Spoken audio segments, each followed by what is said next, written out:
ఇప్పుడు మనిషి జన్మ పాపం ఉందని నిరూపించేసినాం. ఎట్టి పరిస్థితుల్లో లేదంటానికి వీల్లేదు. చాలామంది ఏమనుకుంటున్నారు, మరియమ్మది అండం పరిశుద్ధాత్మ బీజమా? ఇలాంటి మాటలు అనొచ్చా? మరియమ్మ గర్భములోనికి పరలోకము నుండే ఒక శరీరం రాదా? నువ్వు చెప్పేది అబద్ధమా, నేను చెప్పేది అబద్ధమా? నేను చేసే పరిచర్య దేవునికి ఇష్టమా, నువ్వు చేసే పరిచర్య దేవునికి ఇష్టమా అనేది ఒకరోజు న్యాయపీఠం ముందు ఖచ్చితంగా బయటకు వచ్చేస్తుంది. జన్మ పాపముల గురించినటువంటి వివాదము ఇది ఒక్క మాటతో తెగేది కాదు. ఇది ప్రచండమైన సబ్జెక్టు.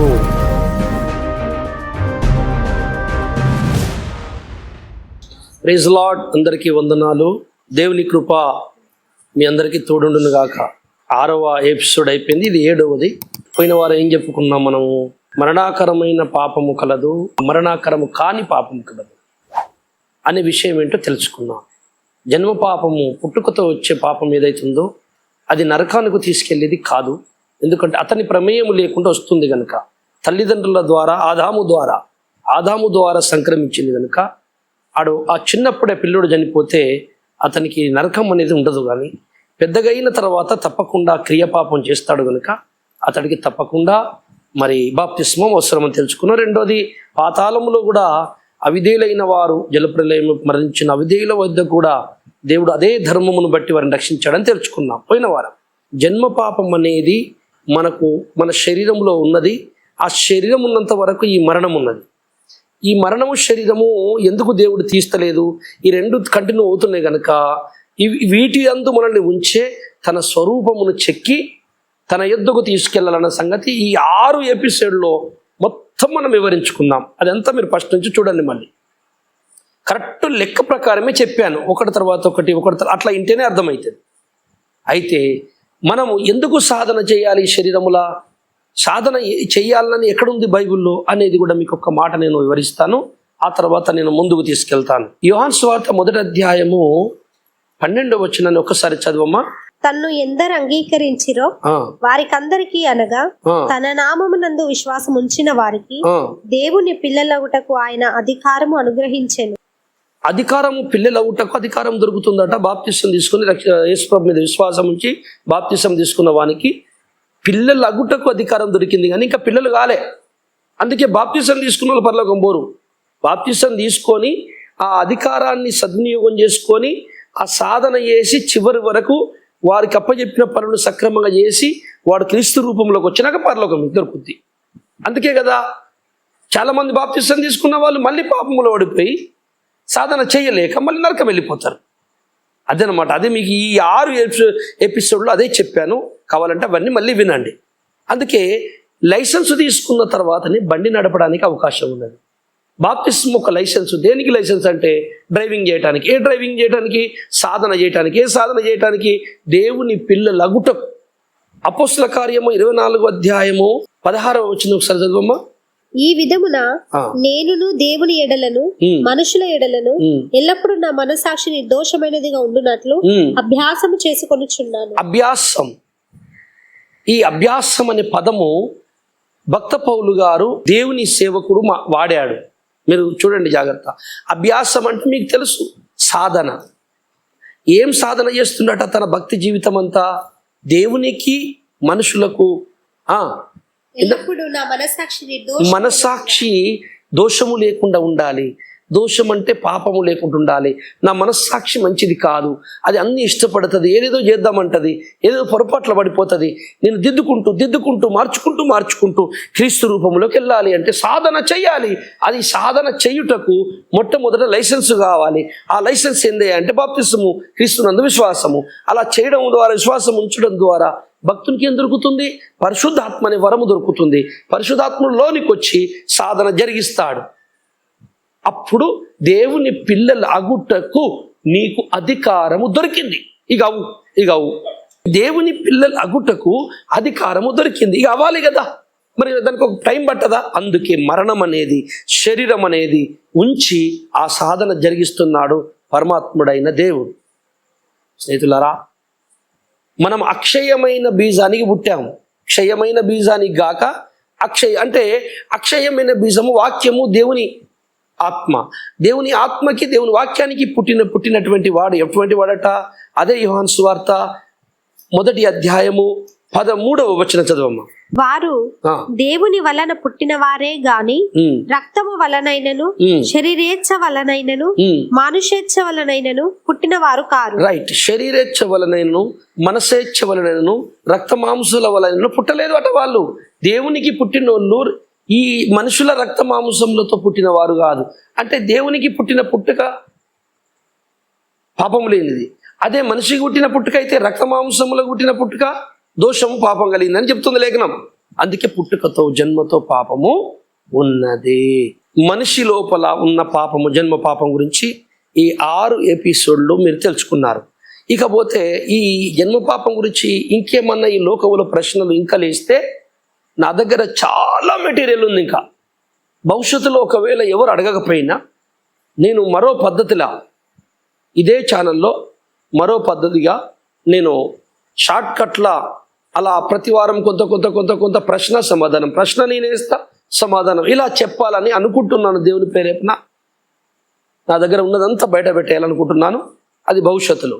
ఇప్పుడు మనం ఒక విషయంగా ఈరోజు మనం తెలుసుకోవాల్సింది, ఇప్పుడు మనిషి జన్మ పాపం ఉందని నిరూపించేసినాం. ఎట్టి పరిస్థితుల్లో లేదంటానికి వీల్లేదు. ఏ కోణను నువ్వైనా ఫెయిల్ అయిపోతావు. లేదంటానికి అవకాశం లేకుండా మనిషిలో జన్మ పాపం ఉంది కనుకనే మరణం ఉంది. రైట్. క్రీస్తులో మనిషి రక్తం ఉన్నదా, మరియమ్మ రక్తం వస్తుందా? ఈ విషయాన్ని మనం పరిశోధన చేద్దాం. క్రీస్తు లోపల మనిషి రక్తం ఉన్నదా, మరియమ్మ రక్తం వస్తుందా? చాలా మంది మరియమ్మ రక్తం ఉన్నది అంటున్నారు. మరియమ్మ ఆదాముకి బిడ్డే కనుక ఆదాము రక్తం ఉన్నది కనుక మరియమ్మ రక్తం రాకుంటే ఎట్లా వస్తుంది? కనుక యేసుక్రీస్తు ప్రభుల వారు అక్షరాల మానవుడు, మనిషి రక్తం శరీరమే అని చాలా వచనాలను చూపిస్తున్నారు. అందులో కొన్ని నేను మీకు జ్ఞాపకం చేస్తాను. హెబ్రీ పత్రిక 4:15 చదవండి. మన ప్రధాన యాజకుడు మన బలహీనతల యందు మనతో సహానుభవము లేనివాడు కాడు గాని సమస్త విషయములలోనూ మన వలెనే శోధింపబడినను ఆయన పాపము లేనివాడుగా ఉండేడు. చాలు. దేవుడు ఎవరికి ఎంత తెలియపరచబడాలనుకుంటాడో అంతే తెలియపరచబడతాడు. నేను ఈ జన్మ పాపం గురించినటువంటి సిరీస్ ప్రారంభములో మొట్టమొదటి ప్రసంగాన్ని మీరు రివర్స్ వెళ్ళి మొట్టమొదటి మాట వినండి. అక్కడ ఒక మాట అన్నా నేను, మనము దేవుని యొక్క పరిశోధన, దేవుని గ్రంథ పరిశోధనలో కొంత దొరుకుతుంది ఆధారము, లేఖన ఆధారము, కొంత విశ్వాసం మీద ఆధారపడి ఉంటుంది. ఆ విశ్వాసం మీద ఆధారపడి నువ్వు విశ్వాసం నుంచి జయించిన తర్వాత నీకు మొదట దొరికిన ఆధారం కంటే ఇంకా బలమైందే లేఖనకి వెళ్తే పరిశుద్ధాత్మ నేర్పిస్తుందని చెప్పిన. అది మీకు ఇప్పటి వరకు అర్థమైపోయింది. అది సత్యం. అది ఇప్పుడేమంటున్నానంటే దేవుడు ఒక భక్తునికి ఎంత బయలుపరచబడాలో, ఎంత ఆయన దొరకాలో అంతే దొరుకుతాడు. దేనిని బట్టి అంటే అతని యొక్క మరి మానసిక పరిస్థితిని బట్టి, అతని విశ్వాసాన్ని బట్టి వారికి అంతే బయలుపరచబడతాడు, అంతే దొరుకుతాడు. ఆయన ఎంత దొరకాలని అనుకుంటాడో ఒక వ్యక్తికి అంతే తెలుస్తాడు. ఎంత తెలియపరచబడాలి అనుకుంటాడు అంతే. అంటే అతడు ముందు అతనికి ఇష్టమైనది ఒకటి, ఇష్టము కానిది ఒకటి, 2 పెడతాడు దేవుడు. ఈ తనకు బాగా ఇష్టమైన దాని మీద మొగ్గుతాడా, లేక తనకు ఇష్టము కానిది దేవునికి ఇష్టమైన దాని వైపు ఎక్కువ మొగ్గుతాడా అనే నీ విశ్వాస యొక్క పరిమాణమును బట్టి నీకు ఎంత సత్యం బయలుపరచబడాలి అనుకుంటాడు దేవుడు అంతే అంతే అర్థమవుతాడు. అందుకే యేసు ప్రభువు జ్ఞానము అందరికీ లేదు, అందరూ దేవుని గురించిన జ్ఞానము అందరికీ లేదని భక్త పౌలు అంటాడు. నాకు దేవునికి నాకున్న రిలేషన్, దేవునికి నాకున్న బంధము, ఎంత దగ్గరగా ఉంటానో దేవుడికి, నేను సత్యాన్ని ఎంత ఇష్టపడతానో, అసత్యాన్ని ఎంత అసహించుకుంటానో నాకు అంత సత్యము నాకు బయలుపరచబడుతుంది. అందుకే ఈ ప్రపంచంలో అందరికీ అన్ని ఎందుకు తెలివై అంటే వారి యొక్క విశ్వాసం యొక్క ఒక రేంజ్, ఆ ఎత్తు, ఆ యొక్క అంతస్తును బట్టి దేవుడు అంతే అంతే జ్ఞానం దొరుకుతుంది, అంతే దొరుకుతాడు. అది దేవుని యొక్క గుణం. అందుకే మనము ఎంత దేవునికి దగ్గర అవుతామో, ఎంత చెడుని అసహించుకుంటామో, మంచి అని తెలిసి కూడా ఇది మంచిదే అని తెలిసి కూడా మంచిని మనము తొక్కివేయాలి, మనం అనుకున్నదే గెలవాలనుకునే వానికి దేవుడు బయలుపరచబడడు, అతనికి మర్మములు దొరికాయి. సో అతనికి అలాగే బతుకుతాడు. నువ్వు ఎట్లన్నా ఉండు, ఎక్కడన్నావో, నువ్వు చెప్పేది అబద్ధమా, నేను చెప్పేది అబద్ధమా, నేను చేసే పరిచర్య దేవునికి ఇష్టమా, నువ్వు చేసే పరిచర్య దేవునికి ఇష్టమా అనేది ఒకరోజు న్యాయపీఠం ముందు ఖచ్చితంగా బయటకు వచ్చేస్తుంది. ఇక్కడ ఏం కాదు, ఇక్కడ నడుద్దాం ఎట్లనో. అందుకని సత్యము గ్రహించే విషయంలో చాలా జాగ్రత్తగా ఆలోచించాలి వినరా. మన స్వభావము, మనకున్న బలహీనతలన్నీ యేసయ్యకున్నాయి గనక, మనలాగే శోధింపబడి పాపం చెయ్యకుండా ఉన్నాడు యేసయ్య గనక, యేసయ్య పుట్టుకల పరిశుద్ధుడై చెయ్యకుండా గెలిచి ఆయన మనల్ని గెలిపిస్తున్నాడు. అంటే యేసయ్య పుట్టుకలో పాపము లేదు, మానవుని పుట్టుకలో కూడా పాపం లేదు. మానవుడు కూడా పాపమును చెయ్యకుండా గెలవాలి, యేసయ్య గెలిచినట్టు. కనుక మనలాగే శోధింపబడ్డాడు కదా ఆయన. మనలాగే అవయవాలు ఉన్నాయి, మనలాంటి రక్త మాంసం ఉంటేనే కదా శోధింపబడతాడు. కనుక యేసు ప్రభుకు మరియమ్మ రక్తం వచ్చింది, అవే మన రక్త మాంసాలు, అదే శరీరం, మనలాంటి శరీరం. జయించలేని స్వభావము, జయించలేని బలహీనమైన శరీరం ఉండి కూడా గెలవాలి. లేదు పుట్టుకలోనే పాపము లేదు, యేసు ప్రభువు లేదు, మనకు లేదు. ఆయన క్రియలో పాపాన్ని చేయకుండా క్రియలలో గెలిచాడు. మనం కూడా క్రియల్లో పాపం చేయకుండా గెలవాలి. మరి యేసు ప్రభు శిలువ యజ్ఞం ఎందుకు? ప్రశ్న. క్రియపాపము ద్వారే దేవుడు అంగీకరిస్తాడు. క్రియపాపం వదులుకోవాలి. క్రియపాపం ఉంది కనుకనే దేవుడు ఇష్టపడతలేడు. క్రియపాపం ఉంది కనుకనే దేవుడు ఇష్టపడతలేడు. క్రియల్లో పరిశుద్ధులు అనిపించుకొని క్రియల్లో మంచివాడిగా, అంటే పాప స్వభావాన్ని గెలవాలి, క్రియలతో పరిశుద్ధుడిగా జీవించాలి అనేది నిజమైతే,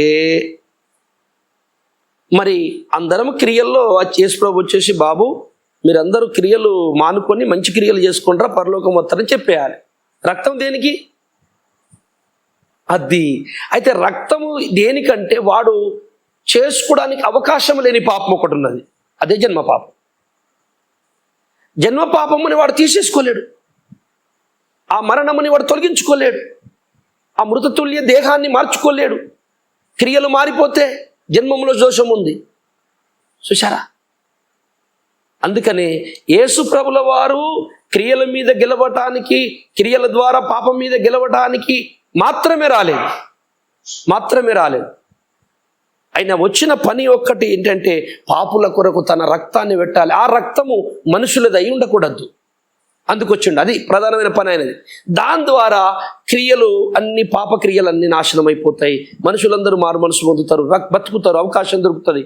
వాళ్ళు పరిశుద్ధులు అవుతారు కనుక, వాళ్ళ పాపం పోతుంది కనుక వారి లోపల పరిశుద్ధాత్మ పోతాడు, కార్యం జరుగుతుందని ఆయన వచ్చిన ప్రధానమైన ఉద్దేశం ఏంటంటే, తన రక్తము చిందించడానికి.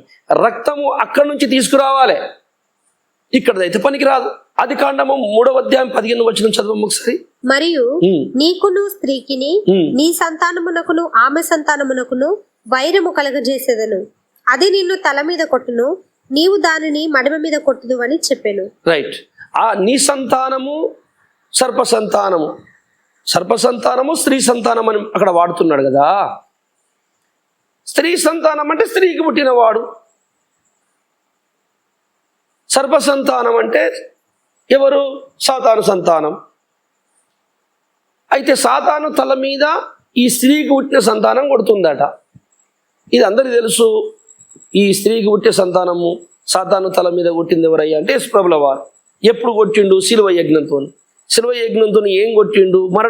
మరణాన్ని కొట్టిండు, మరణం గెలిచిండు. అంటే సాతాను తల మీద కొట్టిండు శిలువ యజ్ఞంతో.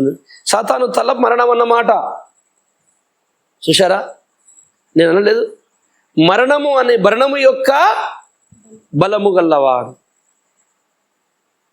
మరణం యొక్క బలం వల్ల కాదంటే, బలము యొక్క బలం ఏంటయ్యా? తల మీద కొట్టడం అంటే మరణం మీద కొట్టడం. కనుక వాని మరణము అనే దాని మీద కొట్టుటకైనా యజ్ఞం చేయడానికి వచ్చాడు కానీ, స్త్రీ సంతానం అనగానే స్త్రీ రక్తం పంచుకొని పుడతాడు, స్త్రీ రక్తం పంచుకొని పుడతాడు అన్నది కాదు. అలా పుట్టేవారెవరు? సాతాన్ అనే మరణం అనే తల మీద కొట్టలేడు. అది కొట్టాలంటే ఇక్కడి రక్తము ఈ ప్రకృతి సంబంధమైన రక్తం అయి ఉండకూడదు. గలతీ 4:4. అయితే కాలము పరిపూర్ణమైనప్పుడు దేవుడు తన కుమారుని పంపెను. ఆయన స్త్రీ యందు పుట్టి మనము దత్తపుత్రులము కావాలనని ధర్మశాస్త్రమునకు లోబడి ఉన్న వారిని విమోచించుటకై ధర్మశాస్త్రమునకు లోబడిన వాడాయను. ఆయన స్త్రీ యందు పుట్టి, అంటే స్త్రీ యందు పుట్టిండు కనుక స్త్రీకి పుట్టిండు అని అనుకొస్తున్నారు. లూకా 1:35.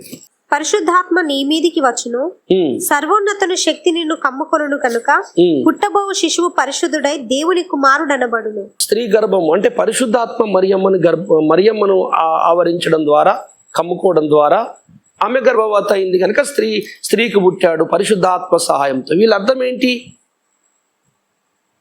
ఒక స్త్రీ గర్భమందు ఒక బిడ్డ తయారు కావాలంటే తల్లి యొక్క అండము, తండ్రి యొక్క శుక్లకణము, ఇవి రెండు కలుచుకున్నప్పుడు ఫలదీకరము చెంది ఒక బిడ్డ తయారవుతుంది తల్లి గర్భంలో.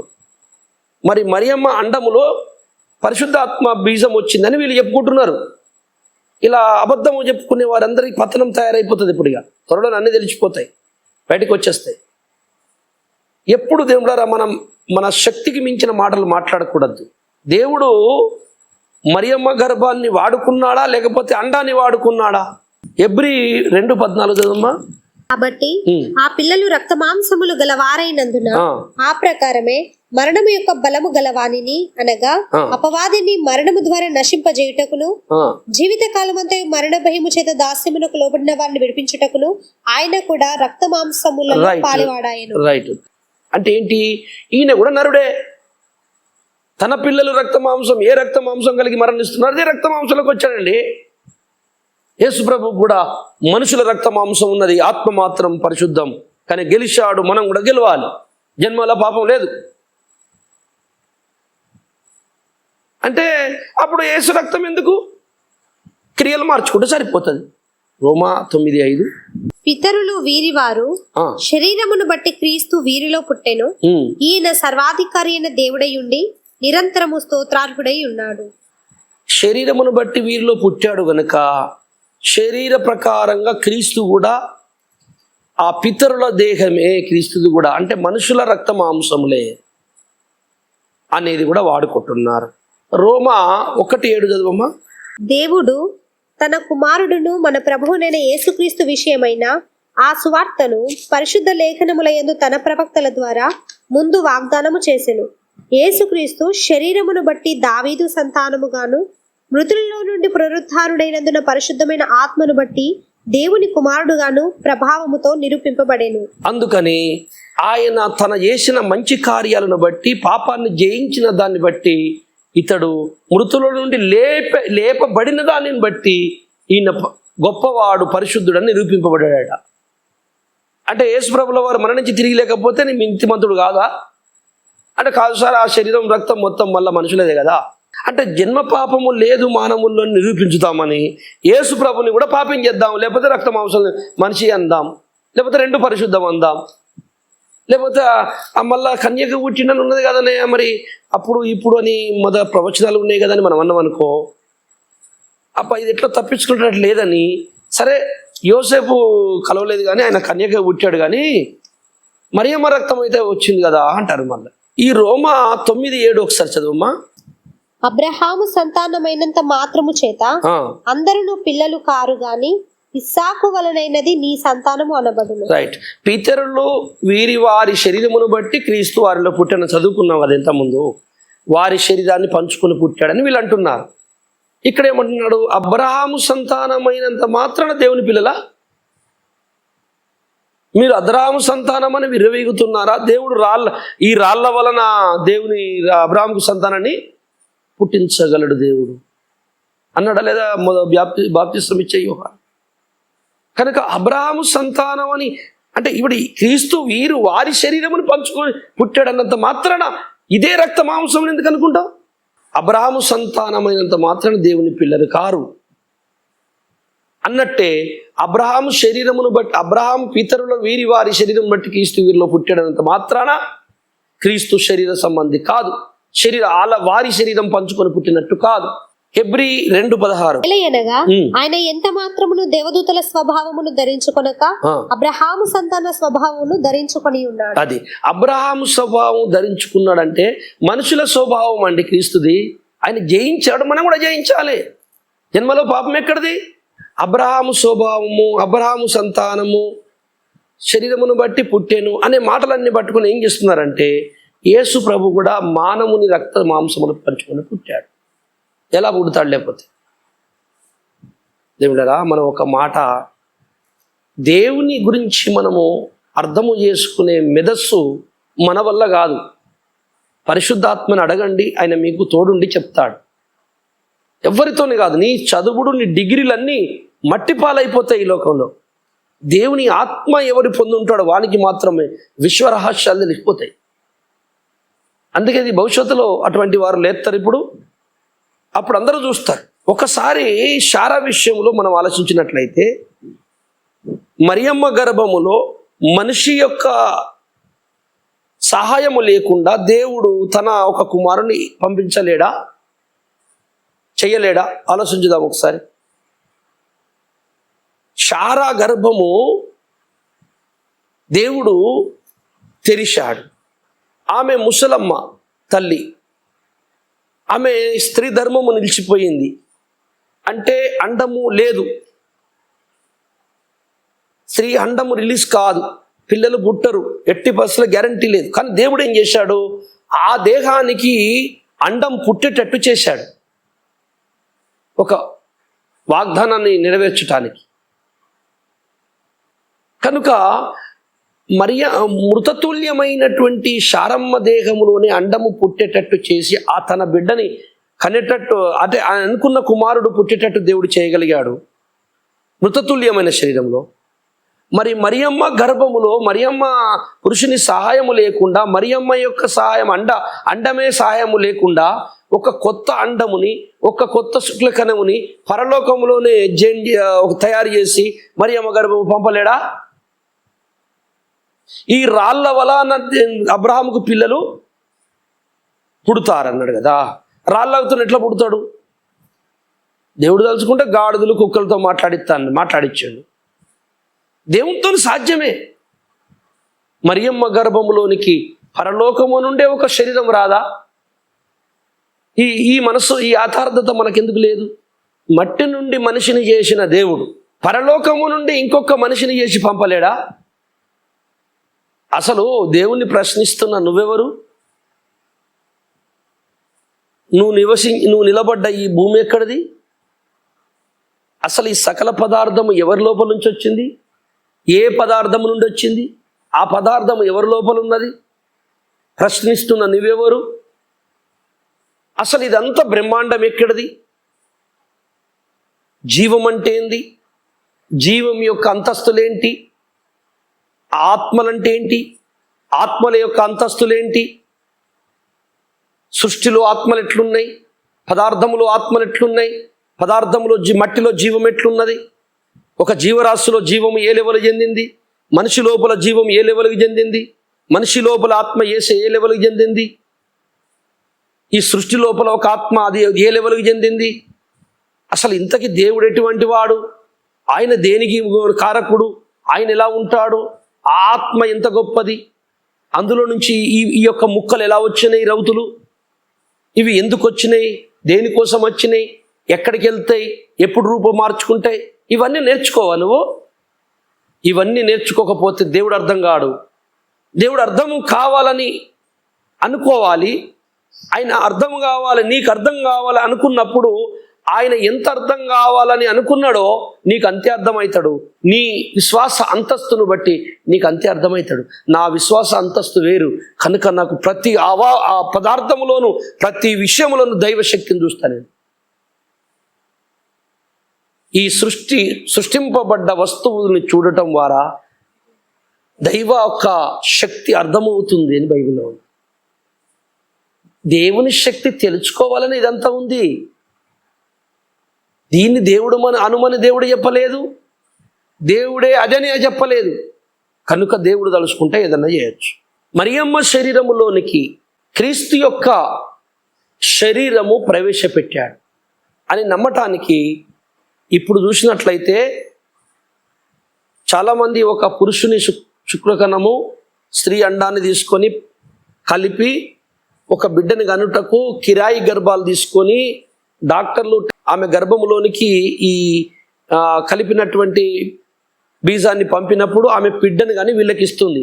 అది ఆ బిడ్డను తీసుకొచ్చి పుట్టిన తర్వాత ఆ బిడ్డ రక్త పరీక్ష, DNA అంతా పరీక్ష చేస్తే అంతకుముందు ఎవరి అండమో ఎవరి శుక్లకణమో వాళ్ళ లక్షణాలే ఉంటున్నాయి, కానీ ఆ గర్భమును మోసి కని ఇచ్చిన కిరాయి గర్భం ఆమెది ఏమీ రావట్లేదు. అంటే గ్లూకోజు, అవయవ డెవలప్మెంటు, కొంత ఆహార మావి ద్వారా ఆమె పేగు ద్వారా అది సప్లై అయ్యి ఆ అవయవాలు ఎదిగి వస్తున్నాడు బిడ్డ అంతే. కానీ గుణములు, రక్తము అంత ఎవరిదో వాళ్ళదే ఉంటుంది. మరి అలాంటప్పుడు పరలోకము నుండి ఒక శరీరముని మరి అమ్మ గర్భ పంపలేడా దేవుడు? భూ సంబంధమైనవి నేను చెబుతున్నానే, వాటినే మీరు యథార్థంగా అర్థం చేసుకోలేకపోతున్నారే. మరి నేను పరలోకమే చెప్తే మీకు ఎట్లా అర్థమవుతుంది అంటున్నాడు. అంటే ఇదే ప్రాబ్లం. దేవుడు అర్థం కావాలనుకుంటున్నాడు అందరికి, కానీ అర్థం చేసుకునే కెపాసిటీ వారికి లేదు, అర్థం చేసుకునే స్థాయిలో వాళ్ళు లేరు. నేను ఏ రేంజ్లో అర్థం కావాలనుకుంటుండో నువ్వు ఇంకో రూట్లో ఆలోచిస్తున్నావు. అందుకే దేవుడు అందరికి అర్థం కాడు. అందుకే భక్త పౌలు గారు అన్నాడు, దేవుని గురించిన జ్ఞానం అందరికీ లేదు. చాలామంది ఏమనుకుంటున్నారు, మరియమ్మది అండం, పరిశుద్ధాత్మ బీజమా? ఇలాంటి మాటలు అనొచ్చా? పరిశుద్ధాత్మ ఏమన్నా లైంగికంగా కలుస్తాడా? ఇలాంటి మాటలు అనొచ్చా? మరి ఏం మాట్లాడుతున్నారు మీరు? అండం, మరియమ్మ అండం ఉంటే మరి శుక్లకణం ఎవరిది? అంటే దేవుడు పంపినాను, మరి దేవుడు అది పంపినోడు అండాన్ని కూడా పంపలేడా? ఇవన్నీ ఆలోచనలు ఇచ్చాలి దగ్గర. దేవునితోని సమస్తము సాధ్యమే. 13వ వచనం చదవండి. మరియు పరలోకము నుండి దిగి వచ్చిన వాడే, అనగా పరలోకంలో ఉండు మనుష్య కుమారుడే తప్ప పరలోకమునకు ఎక్కిపోయిన వాడెవడునూ లేడు. పరలోకము నుండి దిగి వచ్చిండట అంటే భూ సంబంధమైన వాడు కాదు. ఇక్కడ ఒక మాట మనం కొంచెం పరిశోధన చేయాలి. 1 కొరింథీ 15వ అధ్యాయము 50వ వచనం చదివి. సహోదరులారా, నేను చెప్పున్నది ఏమనగా, రక్తమాంసములు దేవుని రాజ్యమును స్వతంత్రించుకొన నేరవు, క్షయత అక్షయతను స్వతంత్రించుకొనదు. రక్తమాంసములు దేవుని రాజ్యం స్వతంత్రించుకోవు కదా. రక్తమాంసములు దేవుని దగ్గర నుంచి ఎట్లా వస్తాయండి? ఇది వాళ్ళ ఆలోచన. ఈ దిమాగ్ ఖరాబ్ అయిపోతుందన్నమాట వీళ్ళకి ఇక్కడ. అందుకే జన్మ పాపమును గురించినటువంటి వివాదము, క్రీస్తు పరిశుద్ధతను గురించినటువంటి వివాదము, ఇది ఒక్క మాటతో తెగేది కాదు. ఇది ప్రచండమైన సబ్జెక్టు. అందుకే నేను ఈ రకంగా చెప్పడానికి కొంతవరకు ప్రయత్నం చేస్తున్నాను, కానీ ఇంకా మిగిలే ఉన్నది నా దగ్గర. అది ఇంకా తర్వాత ఎప్పుడైనా దేవుని చిత్తాన్ని బట్టి నేను చెప్తా. కనుక పరలోకముల రక్తమాంసములు ఎక్కడియండి? రక్తమాంసములు దేవుని రాజ్యం స్వతంత్రించుకోవు. కనుక పరలోకము నుండి యేసయ్యకు రక్తమాంసం రావడానికి వీల్లేదు. మరియమ్మయ్య అంటే అక్కడనే ఆగిపోతామా? దేవునికి అద్దులు పెడతారు వీళ్ళు, వాళ్ళకు అద్దులు పెట్టుకుంటున్నారు. ఇదేం న్యాయం మీరు చెప్పండి? మీకు అద్దులు పెట్టుకుంటారు, దాటి రారు. మీరు నమ్మింది ఇదే, మేము ఇట్టగా ఉంటాం, ఇట్టే చస్తాం, మాకు అద్దు, మీ ఎవరు తినాం అని మీరు ఆలోచించారు. రెండో, దేవుడు కూడా నీకు నువ్వు ఇంతే ఉండి ఈయన ఇంతే, నువ్వు కూడా దాటి రాకు. దేవుని జ్ఞానానికి అద్దులు ఏర్పరచకండి. అది యథార్థమైన మనసు. క్రీస్తు ప్రేమలో ఆత్మలు రక్షించడానికి, దేవుని యొక్క రాజ్యం స్థాపన కొరకు, రాజ్య విస్తరణ కొరకు ఏ భక్తుని హృదయము క్రీస్తు ప్రేమలో విశాలమవుతుందో, విస్తరిస్తుందో, వాని హృదయంలో దేవుని ప్రేమ అద్భుతంగా ఫలిస్తుంది. దేవుని మర్మములు ఫలిస్తాయి. రైట్. క్షయత అక్షయతను ఉంది అక్కడ కింద. చదవమ్మా. క్షయత అక్షయతను ధరించుకోదు అంటే క్షయత అక్షయత అంటే క్షయమైనది ఆ శరీరం ఉంది, అక్షయమైన శరీరం కూడా ఉన్నది. మరి ఇది ఎక్కడ, ఇదేం చేస్తారు అంటే క్షయమైన రక్తమాంసములు ఉన్నాయి, అక్షయమైన రక్తమాంసములు ఉన్నాయి. 15వ అధ్యాయం 44వ వచనం చదవండి. ప్రకృతి సంబంధమైన శరీరముగా విత్తబడి ఆత్మ సంబంధ శరీరముగా లేపబడును. ప్రకృతి సంబంధమైన శరీరం ఉన్నది గనుక ఆత్మ సంబంధమైన శరీరము కూడా ఉన్నది. అది ప్రకృతి సంబంధమైన శరీరం ఉన్నది కనుక ఆత్మ సంబంధమైన శరీరం కూడా ఉంది. శరీరములు ఉన్నాయి. నేను శరీరములు మాట్లాడుతున్నా. ఇక్కడ రక్త మాంసములు అంటున్నారు చూసావా? దేవుని రాజ్యంలో ఏమి లేవు. రక్త మాంసాలు పాపం ఆయనకి, పాపం ఎంత కరువో దేవునికి. రక్త మాంసములు ఆయన దగ్గర దొరికాయి. రక్త మాంసములు ఆయన తయారే చేయలేడు అని వల్ల కాదు. కానీ ఎట్లా చేసిండో ఆదాంకి వేరే సృష్టికర్త దగ్గర అడుక్కొని రక్త మాంసములు చేసినట్టున్నాడు యేసయ్య. అంటే భూమి అయినది కాదా? భూమి నుండి తీసిన మట్టి మాకు రక్తమాంసం ఎట్లా మారింది? మట్టిని పిసికి మానవుడి శరీరం చేసిండు కదా. మట్టి బొమ్మకు జీవవాయుత జీవాత్మ అయిందంటే గంతే తెలుసు. జీవాత్మ అయిందని కొట్టుకుంటున్నారు చప్పట్లు. ఎట్లయిందో చెప్పమంటే చెప్పరు. మట్టి మాంసమైంది, మట్టిలోని నీరు ద్రవ్యమైంది, క్రీస్తులోని ఆత్మ వచ్చింది, ఆత్మతో పాటు ఆ రక్తములోని జీవము జరిగింది. ఈ జీవము ఆత్మ కంటికి కనపడదు, ఆ నీరు శరీరం కంటికి కనపడుతుంది. ఇది అసలు కథ. అంటే మట్టి మాంసంగా చేసిన వాడా ఇంకొక శరీరముని పరలోకముల మట్టి, ఆ పరలోకముల మట్టే కరువు పోయిందండి యేసయ్యకి. అయ్యి ఇక్కడ చేసిండండి భూగ్రహం ఎక్కడి నుంచి వచ్చింది? కలిగి ఉన్నదేదియు ఆయన లేకుండా కలగలేదు, సమస్తం ఆయన లోపల నుంచి వచ్చిందని ఇక్కడ చెప్తుంటే, మళ్ళీ నీ మట్టిది ఇక్కడిది, మట్టి ఆయన దగ్గర లేదు, మాంసం ఆయన చేయలేడు కనుక మాంసం తెచ్చుకొని రాలేదు, దొరకక ఇక్కడ మాంసాన్ని పట్టుకున్నాడు. తప్పు. ఆలోచించండి. మిమ్మల్ని నేనేమంటలేను, ఆలోచన చేయండి. మీకు దేవుడు అర్థమయ్యేటట్టు మాట్లాడును గాక. క్రీస్తు మరణించగలిగే శరీరముగా మార్చుకొని వచ్చాడు. పునరుద్ధానుడై లేచిన తర్వాత నేను మరణించాను అనుకున్నాడు, మరణించలేకపోయాడు. ఆయన నేను మరణించాలి అనుకుంటే ఎవడో చంపగలడు? ఎవడన్నా నేను మరణించాను అనుకుంటే ఎవడో చంపలేడు. ఫిలిప్పు పత్రిక 2:7 చదువు ఒకసారి. మనుషుల పోలికగా పుట్టి మనుషుని యొక్క పోలికగా దాసుని స్వరూపమును ధరించుకొని తన్ను తానే రిక్తునిగా చేసుకొని తనకు తనే చేసుకున్నాడు. తనని ఎవరు రిక్తులుగా చేయలే, తనకెవరు రక్తమాంసములు ఇయ్యలే, తనే మనిషి రూపములో అక్కడ నుండి రక్తమాంసం పట్టుకొచ్చిందని నేను గంటపతంగా ఈ వీడియోలో నిరూపిస్తాను దేవుని సహాయంతో. దేవుడు భూమిని మట్టిని మాంసములు చేసిన దేవుడు, మళ్ళీ మట్టిలో కలిసినోని లేపుతున్న దేవుడు, సృష్టికర్త పరలోకము నుండి ఒక రక్త మాంసం పట్టుకుని రాలేడా? ఇది ఏం చిత్రం మీ ఆలోచన? శాతగానని చెప్తారా? దేవునికి అద్దులు ఏర్పరుస్తారా? నువ్వు అక్కడనే ఉండు, ఇవతలికి రాకు, మేము అనుకున్న కాడికి మేము ఇట్టాగే ఉంటాం, అందరం ఆన్నే ఉందాం. కుదరదు. యేసయ్య శరీరంలో ఉన్నప్పుడు చేపలు, రొట్టెలు, ఆహారము అన్నీ తిన్నాడు ఆయన కూడా. ఏది? ముందు శరీరంలో. తర్వాత మరణించి తిరిగి లేచినాక కూడా చేపలు, శిష్యుల దగ్గర 40 రోజులు తిరిగి నలుతుంది, రొట్టెలు చేపలు తిన్నాడు. అగో తోమా, నువ్వు అవిశ్వాసమే నశించకుదా, చూడు అంటే పట్టి చూస్తే గాయాలు. అరే మా గురువే, శరీరం అక్షరాల అప్పుడులాగానే ఉందేంది, కానీ ఈ శరీరమును ఎవడు మళ్ళీ చంపలేడు. రక్తమాంసములు పట్టుకొనే పోయింది. వల్ల ఏం చిత్రం అండి. ఏ శరీరముతో వచ్చాడో, ఏ శరీరంతో యజ్ఞం జరిగించాడో, ఏ శరీరం 3వ దినం తిరిగి లేచిందో అదే శరీరము ఆరోహణమై అతి పరిశుద్ధ స్థలం పరలోకంలో దేవుని మన కొరకు అక్కడ ఒక మందిరం ఉన్నది, మందస్సం ఉన్నది, అక్కడ ప్రవేశించాడు అని బైబిల్ చెప్తున్న సత్యం. నేను కదా, అది వచ్చాడు లేఖనాలు ఉన్నాయి, ఎక్కడ ఇచ్చుకుంటుంటావు? అయినా ఇంకా నేను ఇన్ని ప్రసంగాలలో మెల్లిమెల్లిగా ఇన్ని ఇయ్యగలిగిన. డిబేట్ అంటే ఆయన 1 గంట, ఈయన 1 గంట, ఈయన 2 గంటలు, ఆయన అయిపోయింది కథం. అంతే కదా, ఎవ్వరికి అర్థం కాదు.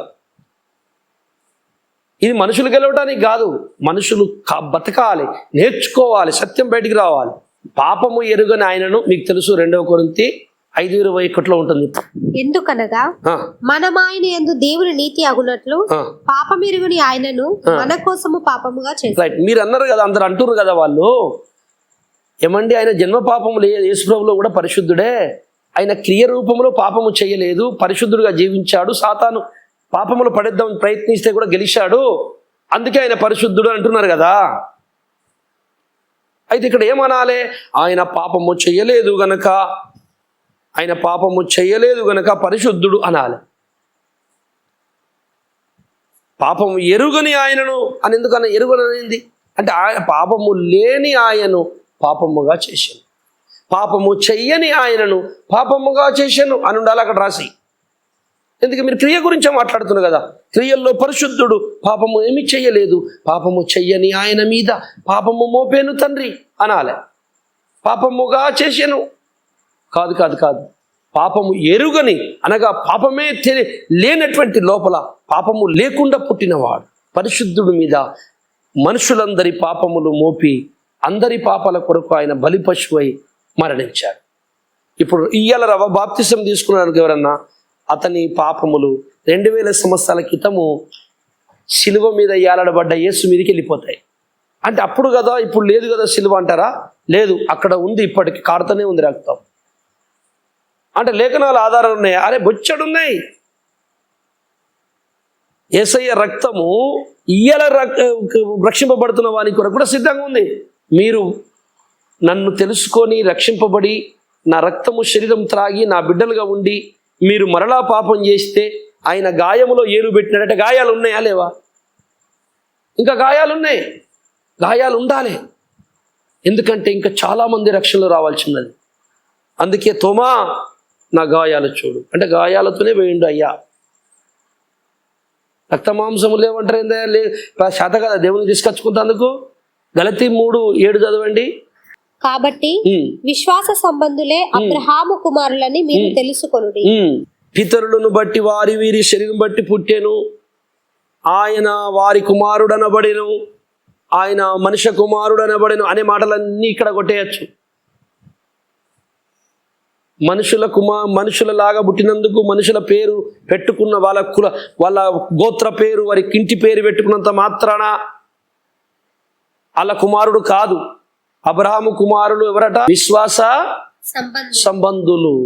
మన్నప్పుడు మరి మనం కూడా అబ్రహాము కుమారులు, మన అబ్రహాం పుట్టినావా? అంతే యేసు ప్రభు కూడా పరలోకం నుంచి వచ్చాడు. మరి మరి మరి యోసేపు కుమారుడు, అబ్రహాము కుమారుడు, దావీది కుమారుడా అని ఎందుకు అనబడ్డాడు? ఎందుకు అనబడ్డాడంటే జాగ్రత్త వినండి, ప్రవచనములు నెరవేరున్నట్లు ఆయన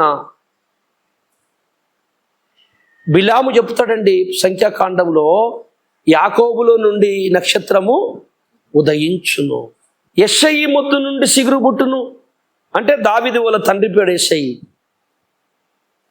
కనుక వాళ్ళకు పుట్టడానికి కాదు, వారిలో నుండి వచ్చు పేరు ధరించుకొని వస్తాడు. అయితే అర్థం ఏంటంటే ఇప్పుడు బాగా ఆలోచించండి, యూదా గోత్రములోనే ఎందుకు పుట్టాడు? చూశారా? ఆయన ఆ జనుల యొక్క గోత్రములనే పుట్టాలని ఉంది కనుక ముందు ఆ గోత్రముకు సంబంధించిన ఇంటి పేరు ఇతనికి రావాలంటే ఆ గోత్ర సంబంధమైన వ్యక్తి పెళ్లి చేసుకున్న అమ్మాయి కడుపులో పుట్టాలి.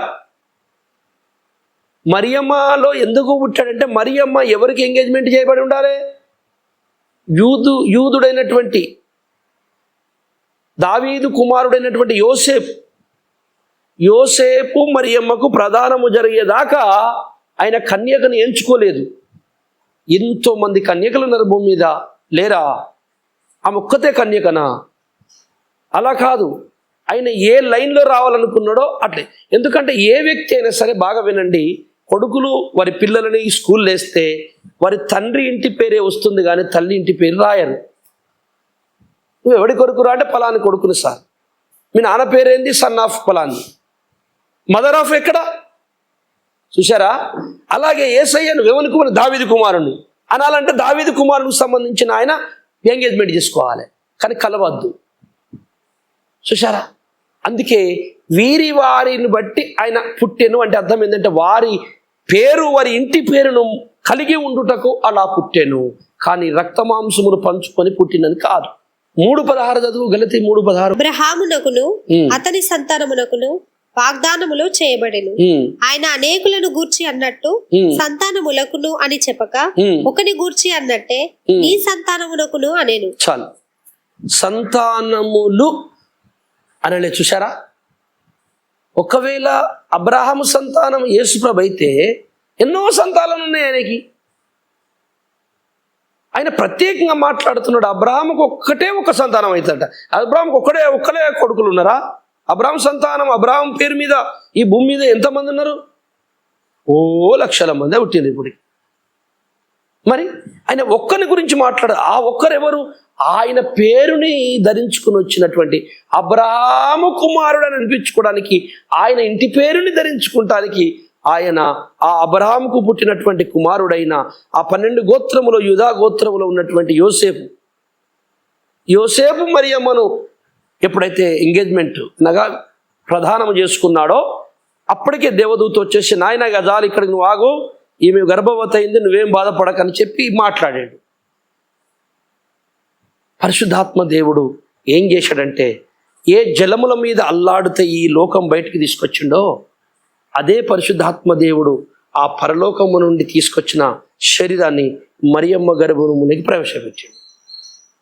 అంతే, నువ్వు అనుకున్న రూట్లు కావయి. ఆయన యోసేపు కుమారుడు అనబడాలి అంటే యోసేపు ప్రధానం కావద్దు. లూకాసు వార్త 3:38.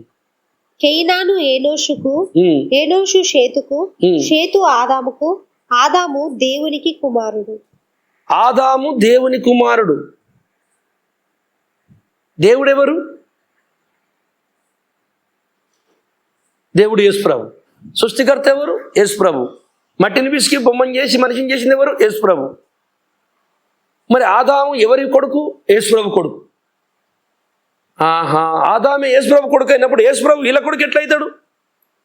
ఎట్టి పరిస్థితులు కాడు. ఆదాము రక్తం శరీరం తీసుకోడు. అలాగే ప్రత్యేకమైన ఇంకొక ఆదాముగా వస్తాడు. ఇది అసలు కథ. అందుకే దావీదన్నాడు 110 కీర్తన 1వ వచనం చదవమ్మా. ప్రభువు నా ప్రభువుతో సెలవిచ్చిన వాక్కు, నేను నీ శత్రువులను నీ పాదములకు పీఠముగా చేయు వరకు నా కుడి పార్శ్వమున కూర్చుండుము.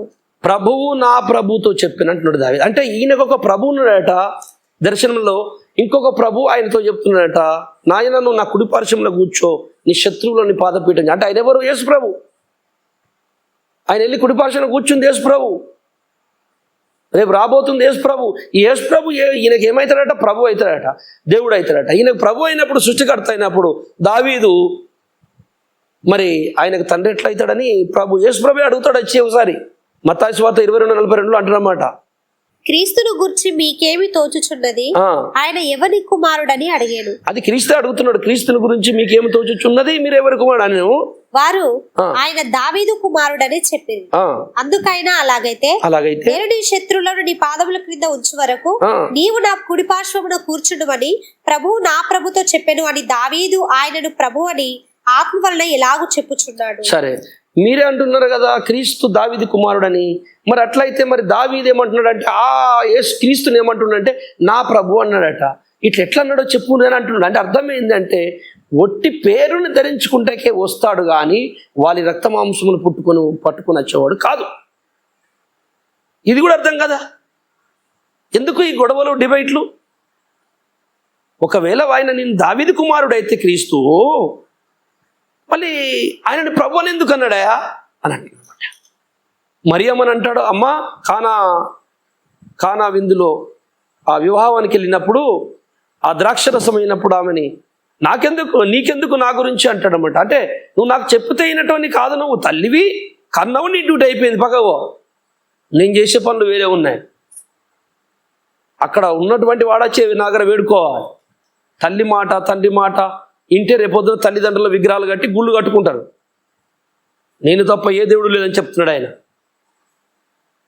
దేవుడు కరెక్ట్గా వర్క్ చేసుకుంటూ వస్తున్నాడు ఆయన. మరియమ్మ కూడా పోయి బాప్తిసం తీసుకొని యేసు రక్తం తీసుకొని పెంతెకోస్తున్నాడు. అక్కడ అగ్ని నాలుకల వరకు పరిశుద్ధాత్మ దిగినప్పుడు అక్కడ మరియమ్మ కూడా ఉన్నది ఆరాధనలో. మరి యేసుప్రభునే కన్నామే కదా, ఆమెకెందుకు బాప్తిసం ఆరాధనలు? నువ్వు నీ జన్మము నీదే, నా పని నాదే, నీ రక్తం నా లోపల ఎందుకు ఉన్నది? యేసు ప్రభుల వారు వేరు, ఆదాము వేరు. ఇప్పుడు ఈ విషయం మరి చివరిగా నేను వివరిస్తాను, కొంచెం జాగ్రత్తగా వినండి. రోమపత్రిక 5:14 చదవండి. అయినను ఆదాము చేసిన అతిక్రమమును బోలి పాపము చేయని వారి మీద కూడా ఆదాం మొదలుకొని మోషే వరకు మరణమేలేను. ఆదాము రాబో వానికి గురుతై ఉండెను. రాబో వాడెవరు? 19వ వచనం చదవమ్మా. ఏలయనగా ఒక మనుషుని అవిధేయత వలన అనేకులు ఎలాగ పాపం చేయబడ్డారంటే శిక్ష విధి కారణమైనట. ఒక మనిషిని అవిధేయత వలన అందరికి శిక్ష వచ్చింది. ఏం శిక్ష పేరు? మరణం. ఆయనది మాకెట్లొస్తుందండి ఆదాముది అని అంటానికి వీలేదు. ఇక్కడ ఒక మనిషి చేసిన అపరాధం వలన అందరికీ మరణశిక్ష వచ్చింది. అలాగే ఒక్కని విధేయత వలన ఒక్కడు చేసిన అద్భుతమైన విధేయత, నా ఒక్కడు ఈయన కాదు, ఆదాము రక్త మాంసములు గలవాడు కాదు, ఈయన వేరే. ఎందుకంటే జన్మతో పాపి కదా. ఇప్పుడు ఒక్కని అవిధేయత వలన అందరికీ శిక్ష వచ్చి పడింది, మరణమని శిక్ష. అదే రక్త మాంసములు ఈయన తెచ్చుకుంటే ఈయనకు కూడా అదే శిక్ష ఉంటుందా? ఈయన ఎట్లా పనిచేస్తాడు? కనుక ఈయన వేరే రక్త మాంసంలో వచ్చిన ఆదాము అనమాట. మొదటి ఆదాము జీవించు ప్రాణి, కడపటి ఆదాము జీవింపజేయు ప్రాణి. మొదటి ఆదాము వేరు, కడపటి ఆదాము వేరు. మొదటి మనిషి భూ సంబంధి, కడపటి మనిషి పరలోక సంబంధి. 47వ వచనం చదవమ్మా. మొదటి మనుషుడు భూ సంబంధి అయి మంటి నుండి పుట్టినవాడు, రెండవ మనుషుడు పరలోకం నుండి వచ్చినవాడు. అది ఇంకేం కావాలి? యేసుప్రభు మరియమ్మ రక్తం శరీరం ఎందుకు ఉంటది? మొదటి మనుషుడు భూ సంబంధి అయిన వాడు, రెండవ మనుషుడు పరలోకము నుండి వచ్చిన వాడు, నేను పరలోక సంబంధిని. మొదటి మనుషుడు భూ సంబంధి అయి మట్టి నుండి పుట్టినవాడు, మట్టి నుండి వచ్చిన రక్త మాంసముల గలవాడు. రెండవ మనుషుడు భూ సంబంధి గాడు, పరలోకము నుండి వచ్చాడు. పరలోక సంబంధమైన అంటే భూ సంబంధమైన రక్త మాంసం కాకుండా ఇంకో వేరే రక్త మాంసములు ధరించుకుని వచ్చాడు. అంటే మరి అది కాదు. దేవుడు తలుచుకుంటే ఎన్నైనా ఇయ్యగలడు రక్త మాంసములు, ఎన్ని రకాలు. అసలు దేవదూతల లోకాలు ఎన్ని ఉన్నాయి? ఏ దేవదూతల లోకాలలో ఏ శరీరాలు ఉన్నాయి? అనంత వైవిధ్యము కలిగిన ఈ సృష్టిలో ఒక్కొక్క లోకములో ఒక్కొక్క రకమైన దేవదూతలు ఉన్నారు. ఒక్కొక్క రకమైన ఫేస్ వాళ్ళది, ఒక్కొక్క రకమైన మహిమ, ఒక్కొక్క రకమైన శరీరం, ఒక రకమైనటువంటి వారి యొక్క అంతస్తులు, వారి ఆహారాలు, వారి చట్టాలు, వారి రూల్స్, వారి మెటీరియల్. ఒక్కొక్క లోకం వేరు వేరు అంతస్తులు, వేరే వేరే మహిమల్లో కోట్ల లోకాలు ఉన్నాయి. అట్లాంటి గొప్ప సృష్టిని చేసిన దేవుడు ఒక్క మట్టి ముద్దైన గతి లేక మట్టి లేక ఇక్కడికి వచ్చిండు. మరియమ్మ గర్భం ఆ రక్త మాంసాల కోసం అక్కడ నుండే స్పెషల్గా వచ్చాడు. 10వ అధ్యాయము ఎబ్రీ పత్రిక 10వ అధ్యాయం 5వ వచనం చదవమ్మా. కాబట్టి ఆయన ఈ లోకమందు ప్రవేశించినప్పుడు ఇలాగూ చెప్పుచున్నాడు, బలియు అర్పణయు నీవు కోరలేదు గాని నాకొక శరీరమును అమర్చితివి. ఆయన అంటే యేసుక్రీస్తు ఈ లోకములో ప్రవేశించినప్పుడు, ఎప్పుడమ్మా? ఈ లోకమందు ప్రవేశించేటప్పుడు అంటే ఇంకా ప్రవేశించలేదు, మరియమ్మ గర్భం రాలేదు ఇంకా. అంటే మరియమ్మ గర్భం అనే ఈ లోకములోకి రాకముందు తండ్రితో అంటున్నాడు, తండ్రి ఈ లోకములోకి నేను వెళ్ళకముందు నాకేమిచ్చావు? నువ్వు ఒక శరీరము నాకు ఇచ్చావు. శరీరం అనగానే ఒక 6 ఫీట్ల దేహం అనుకోకూడదు మీరు. 6 ఫీట్ల దేహం గర్భములోకి రాదు, చాలా జాగ్రత్త నాలే. సూక్ష్మములో దేవుడు ఉండగలడు, బ్రహ్మాండములు ఉండగలడు. సూక్ష్మ రూపములో తల్లి గర్భములో ప్రవేశించిన శుక్లగణము ఇంత గొప్ప దేహముగా పుట్టి ఎందుకు పెరిగింది? ఆలోచించండి. దేవుడు తలుసుకున్న ఆ సూక్ష్మ రూపమైన ఆకారము, అందులోనే DNA, అందులోనే రక్తం, అందులోనే గుణము, అందులోనే స్వభావము, ఆ చిన్న శుక్లకణం ఆ తల్లి గర్భములో వచ్చినప్పుడు అది అండముని సపోర్ట్ చేసుకొని ఆ శుక్లకణము అండము 2 కలిస్తే పిండమై, ఆ పిండమే బయటకు వచ్చి బ్రహ్మాండమైంది. చూసారా? అందుకే ఈ లోకములకు ప్రవేశించేటప్పుడు నాకు ఒక శరీరమును అమర్చావు. తల్లి గర్భములోకి వెళ్ళటానికి కావలసినటువంటి అండము, శుక్లకణము, రెండింటిని దైవ అండము, దైవ శుక్లకణము తన కుమారుని కోసము కలిపి అందులోనికి మరియమ్మ గర్భంలోనికి పంపి ఆయన ఆత్మని పంపించేశాడు. శరీరము అమర్చి ఆత్మని పంపాడు. శరీరము వేరు, ఆత్మ వేరు. నాకొక శరీరము అమర్చి అంటుంది ఆత్మ. శరీరమును అక్కడ నుండి తీసుకొని వచ్చినట్టు ఇక్కడ మనం స్పష్టంగా చూస్తున్నాం. ఒకవేళ మరియమ్మ గర్భములో శరీరం అమర్చేది ఉంటే నేను ఈ లోకములోకి ప్రవేశించేటప్పుడు నాకు ఒక శరీరము అమర్చితివని అనద్దు యేసయ్యా. నాకు తల్లి భూలోకములో ఒక స్త్రీ గర్భములో నాకు తల్లి గర్భములో నాకు ఒక శరీరము నువ్వు అమర్చితివి అని రాయబడాలి అక్కడ. మీరు ఇట్లాంటి వంకర బుద్ధులు, వంకర బోధలు ఏత్తారని దేవునికి ముందే తెలిసి నాలాంటోనికి కష్టపడుతున్నోనికి ఎదురు చూసేటోనికి తెలవాలని ఇట్లా రాసి పెట్టాడు నా కోసం. అది ఇంటున్న మీరు కూడా సత్యవంతులు ఉన్నారు చాలామంది, మీరు కూడా తెలుసుకొని మీకు ఇది దొరకాలని దేవుడు ఇది రాయించి పెట్టాడు మనందరి కోసం. నమ్మనోళ్ళ కోసం కాదు, నమ్మేటోళ్ళకే నేను దేవుణ్ణి అన్నా. రోగికే వైద్యుడు అవసరం. రోగం లేదు, నేను మంచిగా పోరాబోయి నాకెందుకు, పాపల కొరకు వచ్చిన నేను. పాపం లేదు నాకంటే వెళ్ళండి సార్, మరి పాపం లేను నాకేంది? నాకొక శరీరము నా తల్లి గర్భం ముందు అమర్చి నాకు ఇచ్చితివి అని అనలేదే. పరలోకముందుండి అంటున్నాడు వచ్చేటప్పుడు, నేను మరియు ఆయన ఈ లోకములో ప్రవేశించే ముందట నాకు ఒక శరీరం ఇచ్చినవు తండ్రి అంటున్నాడు. ఆ శరీరమే పుట్టింది, సిలువకేయబడింది, మరణపు ముళ్ళులు విరిచింది, తిరిగి లేచింది. అదే శరీరం శిష్యులతో కలిసి ఉన్నది, చేపలు రొట్టెలు తిన్నది.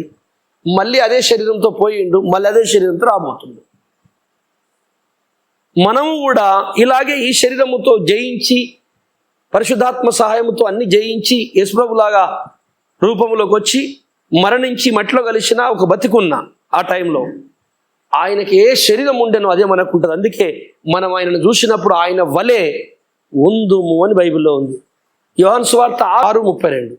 కాబట్టి యేసు, పరలోకం నుండి వచ్చు ఆహారం మోషే మీకు ఇయ్యలేదు, పరలోకము నుండి వచ్చు ఆహారము మోషే మీకు ఇవ్వలేదు, నా తండ్రియే పరలోకం నుండి వచ్చు నిజమైన ఆహారం మీకు అనుగ్రహించుచున్నాడు.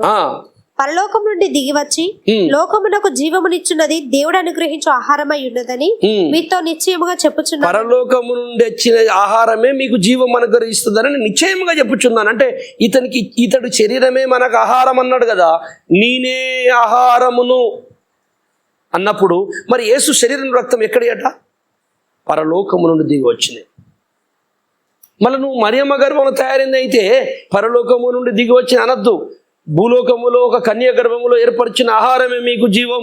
అపవిత్రమైపోయింది, శాపగ్రస్తమైపోయింది. ఈ సృష్టి మొత్తము పాపము శాపగ్రస్తములు ఉన్నది.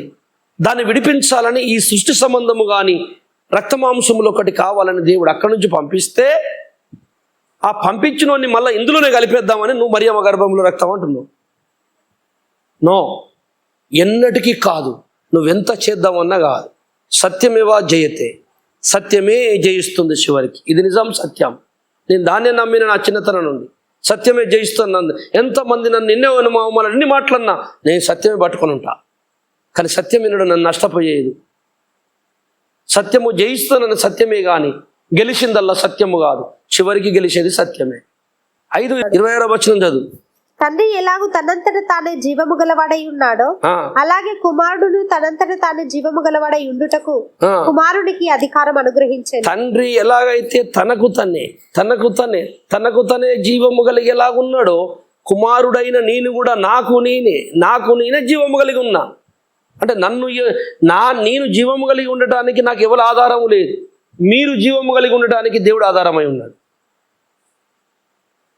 నా శరీరానికి ఎవరు కారకులు లేరు. మీ శరీరానికి ఒక పురుషుడు ఒక స్త్రీ కారకుడు. నా ఉనికికి ఎవరు కారకులు లేరు. మీ ఉనికికి దేవుడు కారకుడు. అదేంటి సార్, మీ ఉనికి ఎవరు? నేనే దేవునిలోని భాగాన్ని కనుక నాకు కారకులు లేరు. నేను తండ్రి సేమ్. ఆయన మృతులను లేపుతాడు, నేను మృతులను లేపుతాడు. తనే జీవం కలిగి ఉంటాడు, నాకు నేనే జీవం కలిగి ఉంటా. అందుకే అన్నాడు, ప్రాణము పెట్టుటకును తిరిగి తీసుకొనుటకు నాకేమి కలదు? అధికారము కలదు. నేనే ప్రాణమును పెట్టేవాడిని, నేనే సృష్టికర్తను. ప్రాణము తీస్తాను, పోస్తాను. అది కథ. అంత పెద్దవాడిని పట్టుకొని మరియమ్మ గర్భంలో రక్తమాంసంలో అవి ఆయనకు సాధ కాదు. ఇక్కడనే అండం తీసుకున్నాడు, అన్నం దొరకదు ఆయనకి, ఇంకో అండం దొరకదు ఆయనకి. తప్పకుండా మనుషుల లోపల పెట్టేసి అండాలన్నీ ఇక్కడికి వచ్చేసినాయి. ఇక అండాలే లేవు దేవుని దగ్గర అని అంటే ఎట్లా? దేవునికి హద్దులు ఏర్పరచకండి. కీర్తన గ్రంథము 8:5. దేవుని కంటే వారిని కొంచెము తక్కువ వాడిగా చేసి ఉన్నావు, మహిమ ప్రభావములతో వానికి కిరీటము ధరింపజేసి ఉన్నావు. ఇది ఆదాము గురించి చెప్తున్న మాట. దేవుని కంటే వాడిని కొంచెముగా తక్కువ వానిగా చేశావు. అంటే దేవునికి ఉన్నటువంటి సృజనాత్మక శక్తి, అనగా సృజించగలిగే శక్తి ఎక్కడికంటే అక్కడికి వెళ్ళిపోయే శరీరము, ఈ మహిమ అతనికి లేదు. దీన్ని పట్టుకొని వాళ్ళు ఏం చేశారంటే, యేసు ప్రభు కూడా ఇదే మాట అన్నాడు. ఒక్కడ ఎబ్రీ 2:9 కూడా ఇదే మాట వాడింది. చూడండి. దేవుని కృప వలన ఆయన ప్రతి మనుషుని కొరకు మరణము అనుభవించున్నట్లు దూతల కంటే కొంచెము తక్కువ వాడుగా చేయబడిన యేసు మరణము పొందినందున మహిమ ప్రభావములతో కిరీటము ధరించిన. ఆదామేమో దేవుని కంటే కొంచెం తక్కువ వానిగా చేయబడ్డాడు, యేసు ప్రభు ఏమో దూతల కంటే కొంచెం తక్కువ చేయడు. అయితే కనుక ఈ తక్కువ చేయబడ్డవాది ఆయన, తక్కువ చేయబడ్డది అంటే ఇద్దరు ఒకటే అన్నారు వీళ్ళు. కానీ వాళ్ళకి అర్థం కాలే, అది ఆదాము విషయములు, ఇది యేసు విషయములు. అక్కడ దేవుని మాట ఉంది, ఇక్కడ దూతల మాట ఉంది. ఇక్కడ 7వ వచనంలో కూడా అక్కడన్న మాటని ఇక్కడ జ్ఞాపకం చేశాడు. మీద 7వ వచనం ఉందమ్మా, ఆదాము గురించి మాట్లాడతాడు. 7వ వచనం ఎబ్రీ రాసిన పత్రికలోనే 7వ వచనం చదువు. నీవు దేవదూతల కంటే వారిని కొంచెము తక్కువ వానిగా చేసితివి, మహిమ ప్రభావములతో వానికి కిరీటము ధరింపజేసితివి. అది ఆదాము విషయంలో. యేసు ప్రభును కూడా దేవదూతల కంటే తక్కువ వానిగా చేసిను. ఎందుకన్నాడంటే దేవదూతలు మరణించటానికి వీలు లేని శరీరం కలిగి ఉన్నారు. యేసు ప్రభు మరణించగలిగే శరీరం కలిగి ఉన్నారు.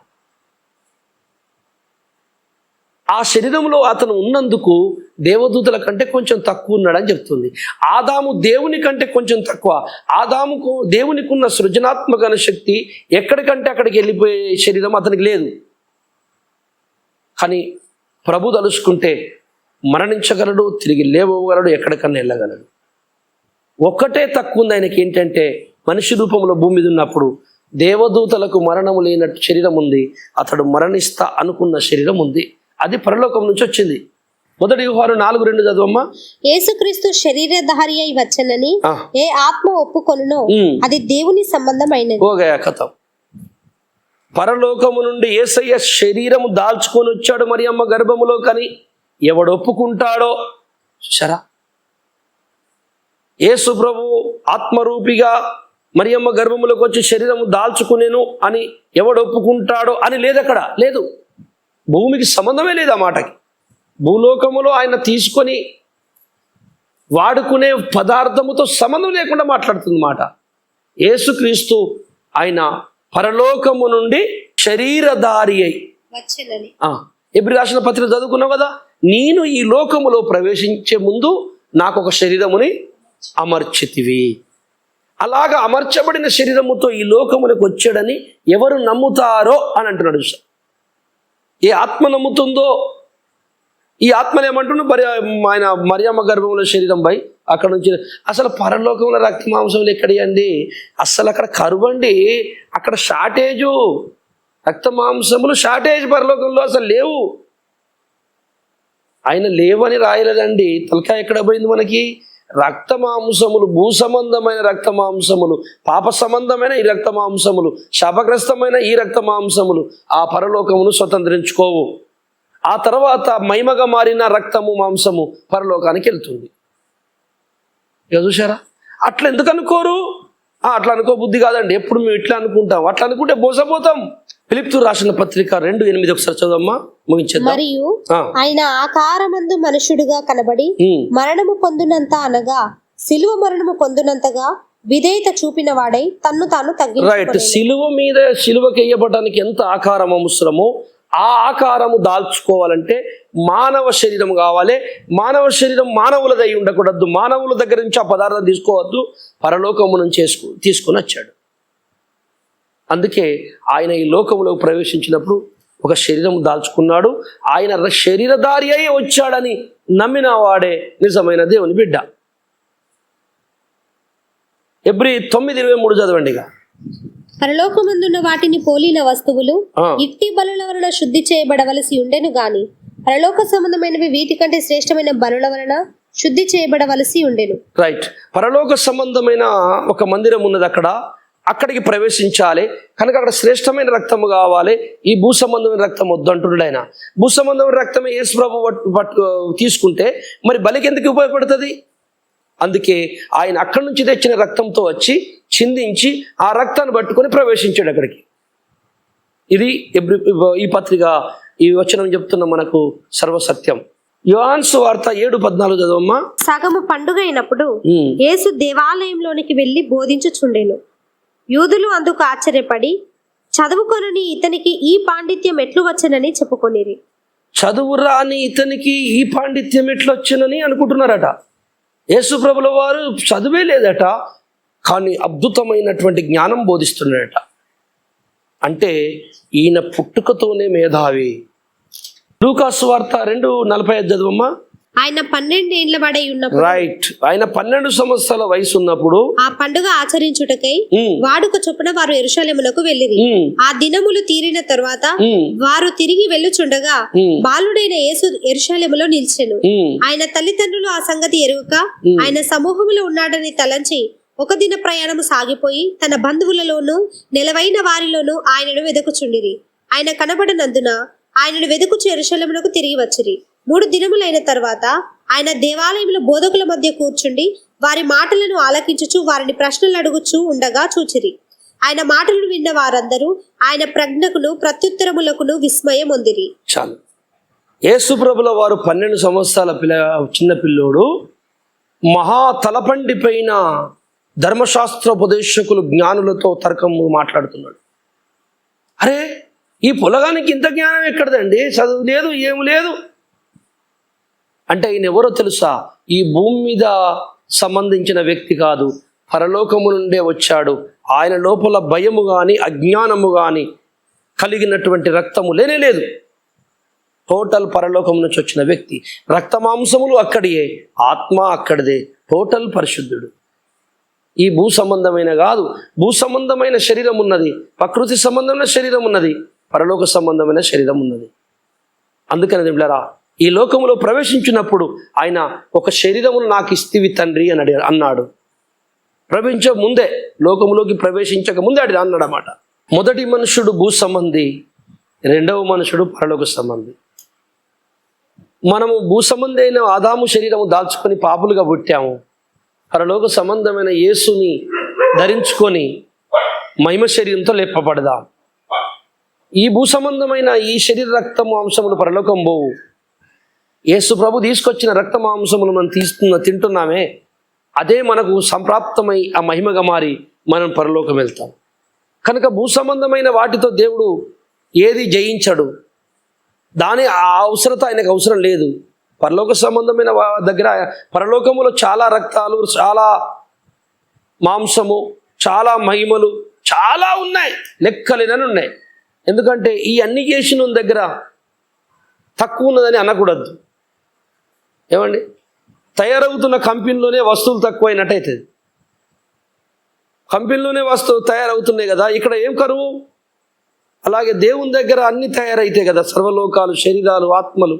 మరి ఆయన దగ్గర ఏం కరువు చెప్పండి? ఒకడు పట్టుకొని వస్తాడు కదా. మీరంటే మేము వింటామా సార్ అంటే, ఇప్పుడు నేను లేఖనంతో చూపించాను. ఆయన ఈ లోకములో ప్రవేశించినప్పుడు తనకు ఒక శరీరము దాల్చెను. ఆయన శరీరధారి అయి ఈ లోకమునకు వచ్చినది నమ్ము ఏ ఆత్మ నమ్మునో అంటే శరీరం దాల్చుకొని వచ్చాడు. ఈయన భూ సంబంధి కాదు. భూ సంబంధమైన ఆదాము శరీరం వేరు, పరలోక సంబంధమైన రెండవ ఆదాము మనుషుడు, పరలోక ఆదాము, పరలోక మనుష్యుడు. భూ సంబంధి, పరలోక సంబంధి. భూ సంబంధమైన శరీరం, పరలోక సంబంధమైన శరీరం. కనుక దేవులారా, క్రీస్తు శరీరము రక్తము పరలోకమే. యేసయ్య పరలోకం నుంచి వచ్చాడు, భూ సంబంధమే తీసుకోడు. దీన్ని బట్టి మీరు సత్యం తెలుసుకొని మీరు క్రీస్తుకు దగ్గర కావాలని నేను ప్రార్థన చేస్తాను. పరిశుద్ధుడా, పరమ తండ్రి, కొన్ని విషయములు మీరు నాకు బయలుపరిచిన సత్యాన్ని నా నోటి నుండి మీరే బోధింపజేస్తుంది. పలికించిన వాడవు నువ్వే స్వామి, నీకు వందనాలు. ఇన్నటువంటి నా సోదరిమణి హృదయాల్లో, నీ భక్తుల పిల్లల హృదయాలలో ఈ సత్యము గ్రహించి నీకు దగ్గర ఉంటకు సహాయం చేయమని, అందరినీ వెలిగించుమని. అయ్యా, నువ్వు పరలోకము నుండి అయ్యా ఈ భూ సంబంధము కానీ రక్తమాంసములతో కలిసి దాన్ని పట్టుకొని వచ్చావని, అది మాకు ఇచ్చావని, దాని ద్వారే మాకు రక్షణని, దాని ద్వారే మాకు జయమని అందరి తెలుసుకుంటకు సహాయం చేయమని, కృపచూపుమని మా రక్షకుడు ప్రభువైన యేసు నామములో ప్రార్థిస్తున్నాను తండ్రి, ఆమేన్. Praise lord. అందరికీ వందనాలు. దేవుని చిత్తమైతే మరొక దినము కలుసుకుందాం. దేవుడు మిమ్మల్ని దీవించును గాక. వందనాలు.